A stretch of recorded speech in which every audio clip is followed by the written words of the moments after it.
Well. Nagiging vlog na naman ang pagkain ng fruit salad with buko pandan. I mean, fruit salad with creamy milk and sobrang sarap dahil may cheese siya guys.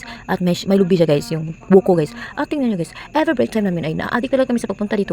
Kahit na ay ang ulam namin ay worth 10 pesos lang. Basta makakain na kami nitong fruit salad dahil sobrang sarap talaga guys. At kapag makakitikim ka ay makakalimutan mo yung pangalan mo at makakalimutan mo yung mahal mo. Akala mo mahal ka niya pero hindi ka niya mahal dahil yung mahal ay ang bigas yung mahal. Mahal na ang bigas ngayon dahil yung ganador 50 pesos, naging 70 pesos na siya. At syempre, sarili mo na yung unahin mo. I-treat mo na yung sarili mo para maging masaya yung sarili mo. At syempre, at kahit tingnan nyo itong sobrang sarap guys, tingnan nyo guys, sobrang sarap. At ilibre yung sarili nyo kahit paminsan-minsan lang, kahit once a day lang guys. Dahil paminsan-minsan lang yung once a day.